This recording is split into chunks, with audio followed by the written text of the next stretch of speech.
Dear student, आज हम लोग पढ़ेंगे last spring. Last spring means, last means खोना, स्प्रिंग मीन्स बसंत ऋतु। जिस तरह से मौसम में बसंत ऋतु होता है, पहले पावदान में 4 ऋतुएं होती हैं: बसंत ऋतु, ग्रीष्म ऋतु,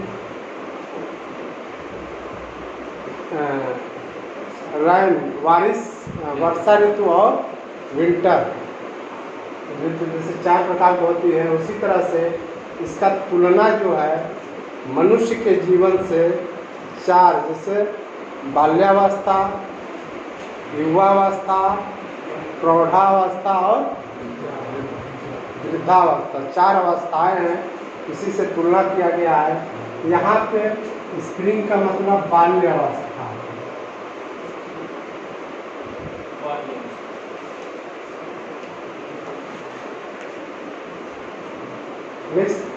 अनिस जंग दिखाने की कोशिश की है कि किस तरह से मनुष्य के जीवन का जो बाल्य अवस्था होता है वो खो देते हैं, क्योंकि उन्हें इसकी जानकारी नहीं होती है कि बाल्य अवस्थाएं का क्या रोल होता है।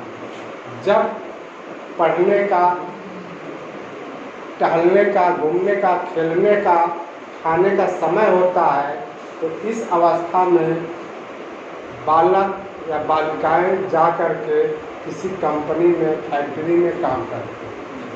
इसी के परिप्रेक्ष्य में इन्होंने दिखाई है कि किस तरह से उनकी अवस्थाएं खो जाती हैं। जब तक उन्हें जानकारी होती है कि हमें जीवन में कुछ करना चाहिए, तब तक ये अपने उस बहुमूल्य समय को खो देते हैं।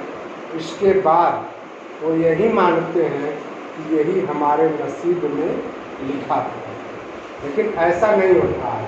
इन्होंने इस लास्ट स्प्रिंग के द्वारा एक संदेश देने की कोशिश की है कि हर बालक या बालिकाओं का, बच्चों का जो उम्र है, उसी के उम्र के अनुसार उनको जो है पालन पोषण करना चाहिए, उनको संस्कार देना चाहिए, ताकि आगे चल करके, बढ़ करके अपने समय के पहचाने और उस समय को पहचानते हुए अपने कर्तव्य का निर्वहन करें। इसमें लास्ट स्प्रिंग में 2 कहानियाँ, 2 बच्चों का कहानियाँ हैं जो अपने बाल्यावस्था को, बचपन खो देते हैं कहीं न कहीं किसी फैक्ट्री में या पूरा करकट बीनने में अपना समय बर्बाद कर देते हैं। जब वो बड़े होते हैं तो उनके पछताने के अलावा कुछ नहीं बचता है। फिर लास्ट में यही कहते हैं कि ये हमारे नसीब में ही था, जो हमें नसीब में मिला उस हिसाब से मैं कर रहा हूँ। देखिए, इसमें एक कहानी, 2 कहानियाँ इसमें दिया गया है। एक तो है सीमापुरी की कहानी और दूसरी है फिरोजाबाद की कहानी। सीमापुरी दिल्ली में स्थित है और फिरोजाबाद एक ज़िला है जहाँ पे चूड़ियाँ बनती है, कांच की चूड़ियाँ बनाई जाती हैं।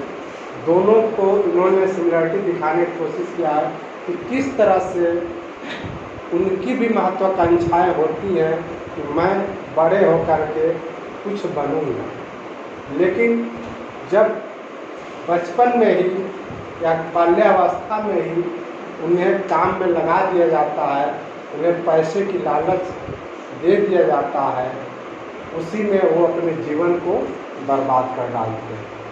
यही इसमें दिखाया गया कि दिल्ली में एक सीमापुरी स्थान है जहाँ पे बांग्लादेश से आकर के लोग जाते हैं। इसमें साहब ए आलम कैरेक्टर है, जिसको साहब के नाम से बच्चे या उनके घर के लोग पुकारते हैं।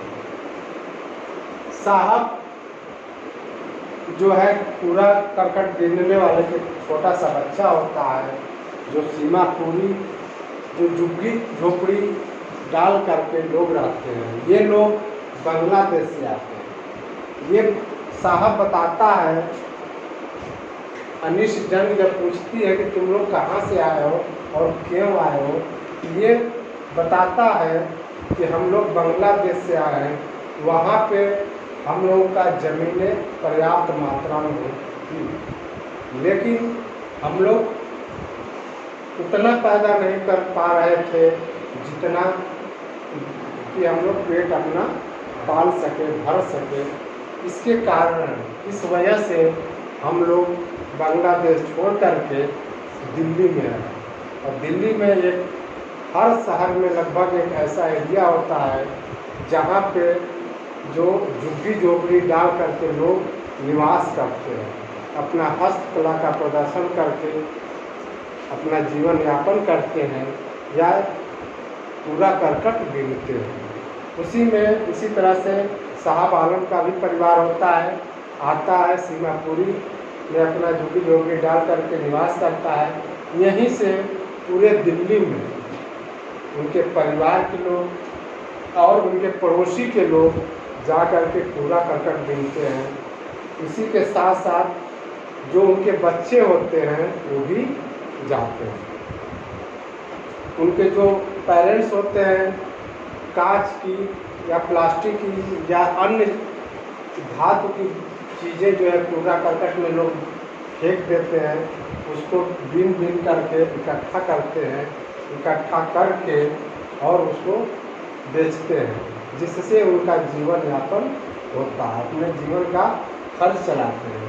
इन्हीं के साथ, पेरेंट के साथ ये भी जो बच्चे होते हैं वो भी जाते हैं, उसी पूरे करकट में ये भी ढूंढते हैं। तो इनको भी कुछ लोहा लक्कड़, पैसे या अन्य चीज़ें मिल जाती हैं, जिससे ले जा कर के अपना उसे सेल खर्च चलाते हैं या उसको खेलते हैं, जैसे भी हो। इसी समय मिस अनिश जंग जो इसके लेखक हैं वो जाती हैं और देखती है, सुबह का टाइम होता है, साहब और इसके साथ में जो उसके पास पड़ोस के बच्चे होते हैं तो पूरा करकट के पास जा कर के खोद करके वो कुछ सामान्य ढूंढ रहे होते हैं। उसी समय मिस अनिश जंग जाती हैं और देखती हैं। देखने के बाद कुछ सोचती हैं, उसके बाद साहब आलम को बुलाती हैं, चाहते हैं कि क्या तुम लोग पढ़ने क्यों नहीं जाते हो, या इसमें क्या तुम लोग ढूंढ रहे हो। तो बताता है साहब कि हम लोग इसमें ढूंढते हैं पैसे या लोहा लक्कड़, जो भी चीज़ें हैं बहुमूल्य धातु कभी कभी मिल जाती है, नहीं तो पैसे 1 पैसे 2 पैसे 2 रुपये 4 रुपये, इस तरह से समय समय पर जगह जगह पर हम लोग हर कूड़े जहाँ पे कलेक्ट होते हैं जा कर के ढूंढते हैं। फिर कहते हैं कि क्या तुम लोग पढ़ने क्यों नहीं जाते हो।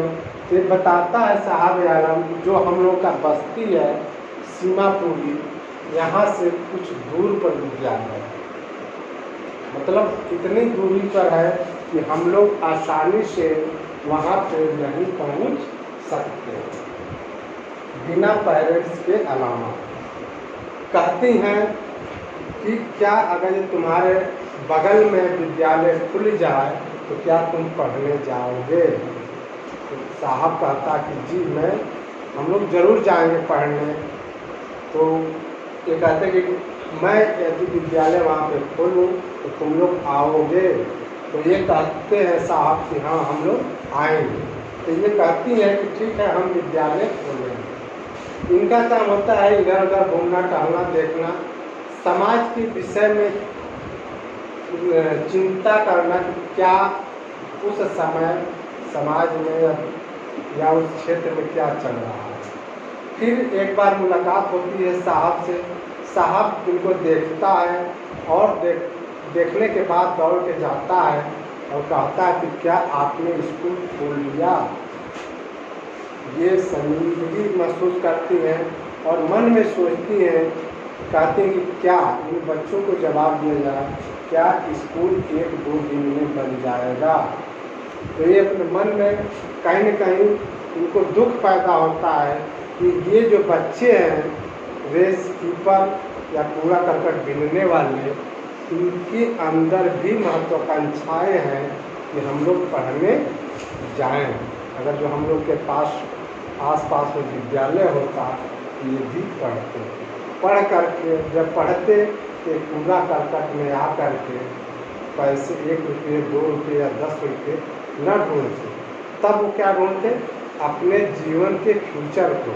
हम कहते हैं कि बताने की कोशिश कर रहे हैं, ये बच्चे जब पढ़ते तो हो सकता है कोई उसमें डॉक्टर बने, इंजीनियर बने, IAS बने, कुछ भी बन सकता है। लेकिन जब शुरू से ही इनको शिक्षा से वंचित किया जा रहा है तो ये केवल रेस कीपर ही बन करके रह रहा है। जिस तरह से इनके पेरेंट्स पीढ़ी दर पीढ़ी केवल कूड़ा करकट बीन रहे हैं, बीन करके अपना जीवन यापन कर रहे हैं, यहाँ तक कि उनको सही से रहने के लिए बिल्डिंग भी नहीं है, केवल तंबू डाल करके या उस पर प्लास्टिक का कवर डाल करके अपना जीवन यापन लोग कर रहे हैं। फिर दूसरी कहानी है इसमें फिरोजाबाद। फिरोजाबाद में चूड़ी बनाई जाती है, सभी लोगों को पता है। इसमें ये मुकेश नाम का लड़का होता है जो इसके कई पीढ़ियों से इस चूड़ी बनाने का काम करते हैं। इनसे भी मुलाकात होती है, कुछ अधिक दिनों तक ये इसमें काम करते हैं। अचानक अनिस जंग से मिलते हैं और पूछते हैं, ये पूछते हैं कि क्या तुम्हारी क्या इच्छाएं थी। बताते हैं कि हम एक अच्छा ड्राइवर बनना चाहते हैं, लेकिन कहीं न कहीं जो घर की मजबूरियाँ थी, इनके घर की समस्याएं, उनका जो एक अच्छा ड्राइवर बनने का जो ख्वाब था, कहीं न कहीं जो चूड़ी बनाने की जो भट्ठी थी उसमें क्या हो जाता है, जल जाता है। अर्थात जो उनकी महत्वाकांक्षाएँ थी, उम्मीदें थी, आशाएँ थी, उस भट्ठी में सब जल करके केवल वही राख निकलता है जिससे वो लोग चूड़ी बनाते हैं। कहने का मतलब ये है कि बचपन में इनके कई पीढ़ियों से केवल चूड़ी बताते हैं कि हमारे दादा भी चूड़ी बनाते थे और वहाँ पे मेरे पिताजी बनाते थे और मैं भी बनाता। इसके साथ साथ ये भी बताते हैं कि जो उसमें भट्टी में काम करता है उसमें लोग काले हो जाते हैं, हमेशा धुआं लगता है। और ये भी कहते हैं कि हमारी दादी का जो आँख है तो धुआं लगने से खराब हो जाती, दिखती नहीं। जबकि इनको भी पता है, मुकेश को भी पता है कि आने वाला, अभी तो ये बचपना है इनका, आने वाले समय में इनको भी इस समस्याओं का सामना करना पड़ सकता है, इनकी भी आँखें खराब हो सकती हैं, इनका भी चेहरा जल जाए। जो हमेशा धुआं धक्कड़ में रहेगा, एक कोठरी में बंद रहेगा, उसमें धुआं हमेशा भरा रहेगा, उसकी जीवन लीला क्या होगी आप तो समझ सकते हैं। इसी तरह से बताते हैं कि मेरी भी इच्छाएं थी कि मैं भी एक अच्छा ड्राइवर बनूं और अच्छा पैसा कमाऊं, जिससे कि ये जो पीढ़ी दर पीढ़ी चलती हुई आ रही है कार्य को मैं त्यागना चाहता हूँ। लेकिन मजबूरी में आकर के जब कोई नई रास्ता मिलता है, घर वाले बाहर नहीं जाने देते हैं, तब मुझे भी इसी कार्य में आकर के लगना पड़ता है और पेट के लिए कार्य करना पड़ता है। ये यहाँ पे बनाते हैं अपना फिरोजाबाद में चूड़ी बनाते हैं। ये भी बताते हैं कि जो हम लोग बनाते हैं वे उसका मुश्किल से हम लोगों को 15 से 20% ही लगभग मिल पाता है।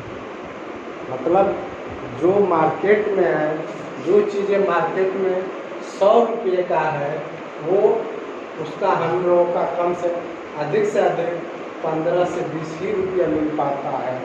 बीच में जो 80 रुपये या 75 रुपये 85 रुपये का जो डिफरेंस आ रहा है, ये बीच में बने हुए जो वहाँ के लोग हैं, जो दलाल हैं, ये ले लेते हैं।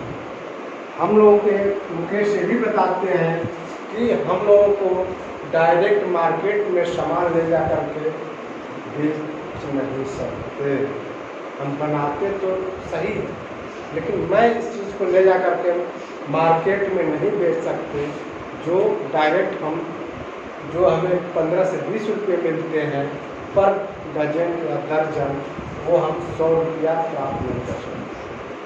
क्योंकि अगर जो हम मार्केट में ले जाएं तो हमें 100 रुपया मिल सकता है, लेकिन हमें जो बीच के लोग हैं वहाँ पे, जो शहर के या कस्बे के लोग हैं, वे ऐसा करने से मना है, ताकि जो इनको 80 रुपये का जो फायदा होता है, ये फायदा नहीं हो पाएगा।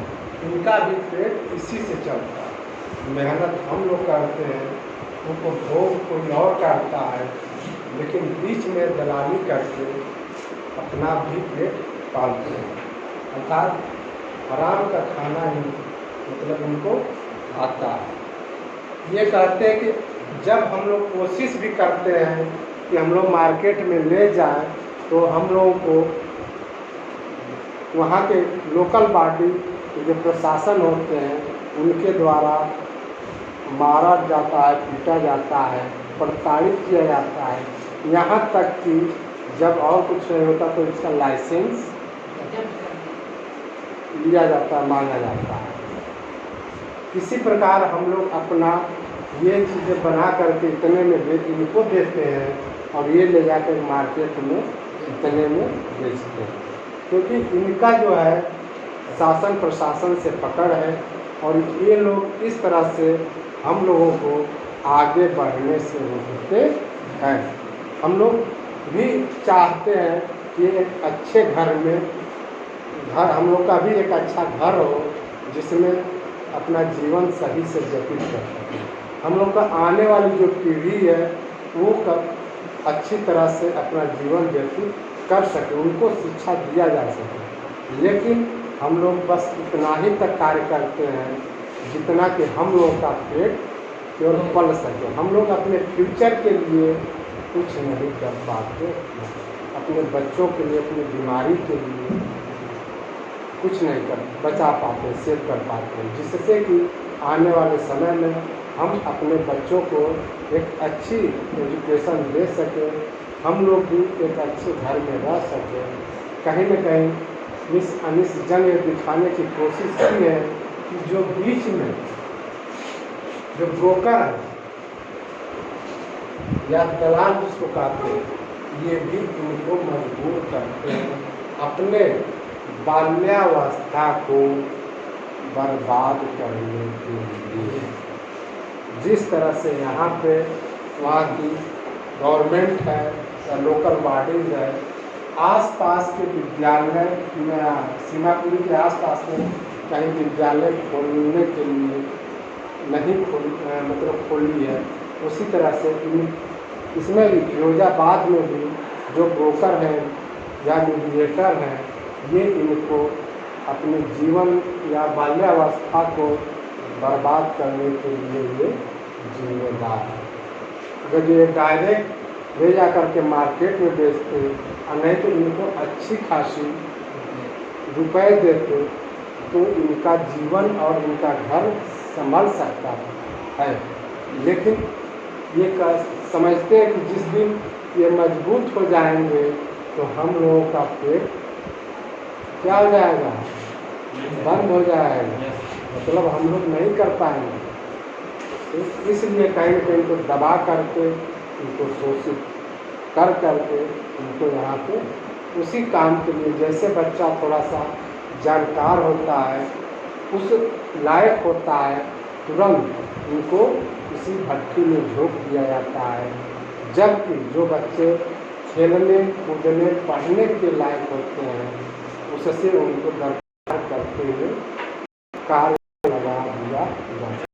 यही है इसमें अनिस जंग दिखाने की कोशिश की है किस तरह से लोग अपने स्वार्थ के लिए इस देश के बच्चों का भविष्य बर्बाद, ठीक, चाहे वो के बॉडी हो, फ्रेंड्स मुलाकात